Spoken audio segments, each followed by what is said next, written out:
Exodus chapter 36. So Bezalel, Oholiab and every skilled person to whom the Lord has given skill and ability to know how to carry out all the work of constructing the sanctuary are to do the work just as the Lord has commanded. Then Moses summoned Bezalel and Oholiab and every skilled person to whom the Lord had given ability and who was willing to come and do the work. They received from Moses all the offerings the Israelites had brought to carry out the work of constructing the sanctuary. And the people continued to bring free will offerings morning after morning. So all the skilled workers who were doing all the work on the sanctuary left what they were doing and said to Moses, "The people are bringing more than enough for doing the work the Lord commanded to be done." Then Moses gave an order and they sent this word throughout the camp: "No man or woman is to make anything else as an offering for the sanctuary."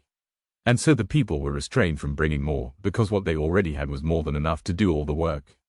All those who were skilled among the workers made the tabernacle with 10 curtains of finely twisted linen and blue, purple and scarlet yarn, with cherubim woven into them by expert hands. All the curtains were the same size, 28 cubits long and 4 cubits wide. They joined 5 of the curtains together and did the same with the other 5. Then they made loops of blue material along the edge of the end curtain in one set, and the same was done with the end curtain in the other set. They also made 50 loops on one curtain and 50 loops on the end curtain of the other set, with the loops opposite each other. Then they made 50 gold clasps and used them to fasten the 2 sets of curtains together so that the tabernacle was a unit. They made curtains of goat hair for the tent over the tabernacle, 11 altogether. All 11 curtains were the same size, 30 cubits long and 4 cubits wide. They joined 5 of the curtains into one set and the other 6 into another set.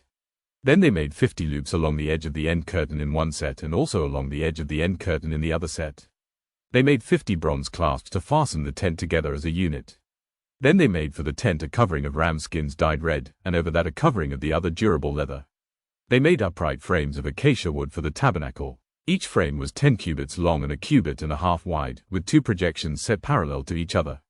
They made all the frames of the tabernacle in this way. They made 20 frames for the south side of the tabernacle and made 40 silver bases to go under them, 2 bases for each frame, 1 under each projection. For the other side, the north side of the tabernacle, they made 20 frames and 40 silver bases, 2 under each frame. They made 6 frames for the far end, that is, the west end of the tabernacle, and 2 frames were made for the corners of the tabernacle at the far end. At these 2 corners the frames were double from the bottom all the way to the top and fitted into a single ring, both were made alike. So there were 8 frames and 16 silver bases, 2 under each frame. They also made crossbars of acacia wood, 5 for the frames on one side of the tabernacle, 5 for those on the other side, and 5 for the frames on the west, at the far end of the tabernacle. They made the center crossbar so that it extended from end to end at the middle of the frames. They overlaid the frames with gold and made gold rings to hold the crossbars. They also overlaid the crossbars with gold. They made the curtain of blue, purple and scarlet yarn and finely twisted linen, with cherubim woven into it by a skilled worker.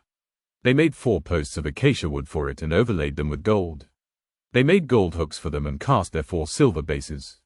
For the entrance to the tent they made a curtain of blue, purple and scarlet yarn and finely twisted linen, the work of an embroiderer, and they made 5 posts with hooks for them.